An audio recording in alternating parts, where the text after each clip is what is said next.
Bubba Wallace just came closer than ever to winning at New Hampshire, and one mistake with 5 laps left may have cost him everything. He started 23rd, chased down Ryan Blaney on fresher tires, and had the leader in sight. Then one lockup changed the entire ending. On August 23, 2026, Wallace lined up for the Dollar Tree 301 at New Hampshire Motor Speedway with a difficult job from the start. He rolled off 23rd at a track where passing can be hard, especially once a long green flag run begins. To make things even worse, rain had soaked the 1.058-mile oval, so the field started on wet weather tires. The opening laps were messy. Tyler Reddick spun before the first lap was even complete, and the whole field had to search for grip while the track slowly dried. Wallace stayed out of the biggest trouble and waited for the race to come to him, instead of trying to force his way forward too early. Once teams moved to slick tires, the race began to settle down. Kyle Larson won Stage 1, but Wallace kept moving through the field. He was not leading yet, and he was not getting the most attention, but the number 23, Toyota, kept getting closer to the front as the laps clicked away. By the end of Stage 2, Wallace had reached 3rd. That was the first clear sign that his day had changed, because he had started outside the top 20, worked through traffic, and now had a car good enough to stay with the fastest group on the track. Ryan Blaney was still the man everyone had to beat. The No. 12 Ford won Stage 2 and had shown strong speed once the track dried. But a slow pit stop after the stage dropped Blaney back in traffic, and that opened the race for different strategies. Late in the final stage, the biggest decision came on pit road. Blaney's team took only 2 right-side tires, while Wallace took 4 fresh tires. Blaney gained the track position, but Wallace now had the better rubber for the long run to the finish. With 4 fresh tires under him, Wallace started cutting into Blaney's lead.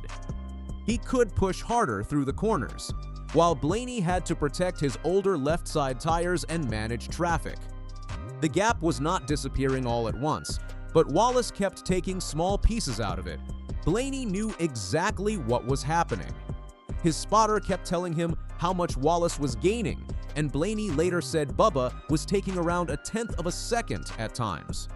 That may not sound like much, but over a long green run, those tenths start to add up fast. Wallace also knew the car in front very well. He and Blaney have raced each other since they were kids, and Bubba said the number 12 was one of the cars he studied most before New Hampshire.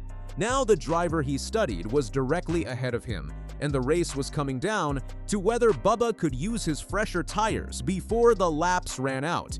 Traffic made the chase even harder.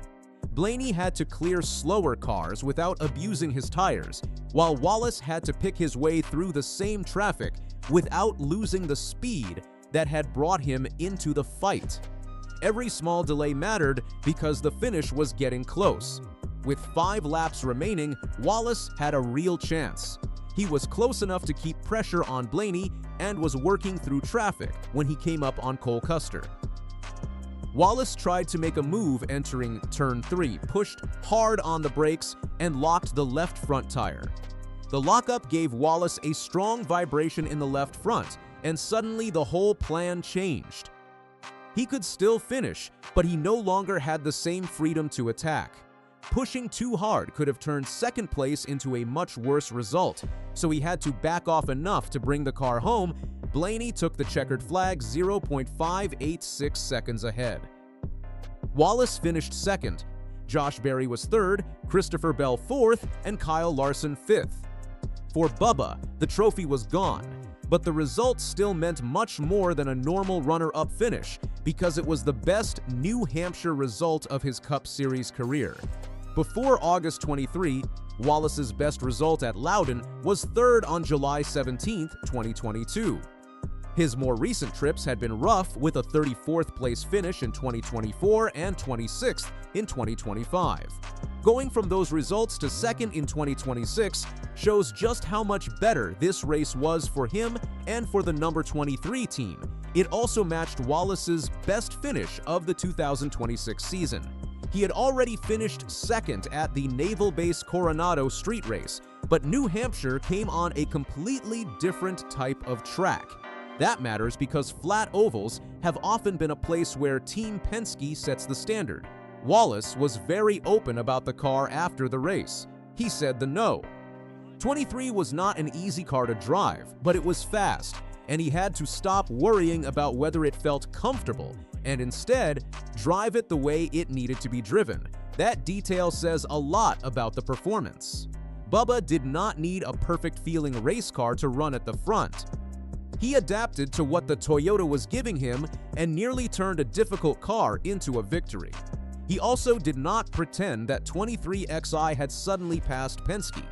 Wallace said there was still work to do on flat tracks, and New Hampshire showed why.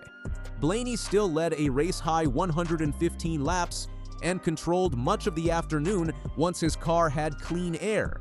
But for most of Wallace's career at New Hampshire, the question was not whether he could beat Blaney late. The bigger issue was getting himself into that fight in the first place. On August 23, he finally did, and that makes the result more important than the number 2 beside his name. The friendship between the two drivers makes the finish even better. Blaney and Wallace have known each other since they were about 10 years old. They are close away from the track, but both have made it clear that friendship does not mean giving each other anything once the race begins. They trust each other to race hard and clean, and New Hampshire gave them exactly that kind of battle. Wallace had 4 fresh tires and every reason to attack, while Blaney had track position and every reason to protect it. One mistake from Bubba ended the final challenge before they could turn it into a side-by-side fight. There was also a bigger reason. Wallace could not afford to throw the whole day away with one desperate move. He entered New Hampshire 14th in points and 70 points above the chase cutoff. So every position still mattered with the regular season almost over. The second-place finish pushed that cushion to 75 points heading into Daytona on August 29, 2026. Wallace did not officially clinch at New Hampshire, but his position became extremely strong, with reports after the race showing that he needed only 2 points at Daytona to mathematically secure his chase place. That changes how the runner-up finish should be viewed. Bubba wanted the trophy and was clearly disappointed that the lockup took away his final chance, but he also left Loudon with a huge points day at exactly the right time.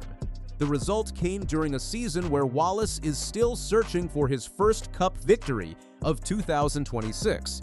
His most recent win came at the Brickyard 400 on July 27, 2025, when he ended a 100-race winless streak and scored the 3rd Cup victory of his career.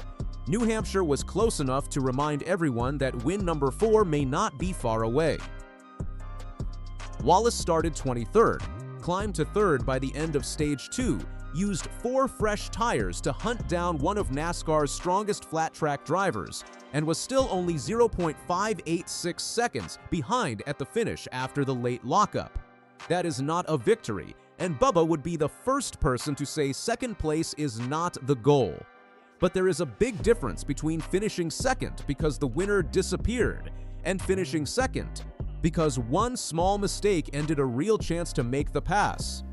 For 23XI, that difference matters because the team now has proof that its flat track package can put Wallace in position to fight Penske late in a race. The next step is turning that speed into a clean final run when the opportunity comes again. Daytona will be nothing like New Hampshire. Drafting, huge runs, and crashes can change the field in seconds. So Wallace's main job on August 29 will be getting the small number of points he needs to make his chase position official. But the bigger message from New Hampshire is already clear. Bubba did not leave with the giant lobster because Ryan Blaney earned it, but Wallace left with his best finish ever at the track, a stronger chase position, and proof that the number 23 can now put him close enough to fight for wins at a place where he had struggled before. And if one left front lockup was all that stood between Wallace and one final attack on Blaney, The breakthrough Bubba has been chasing may be much closer than it looked before New Hampshire.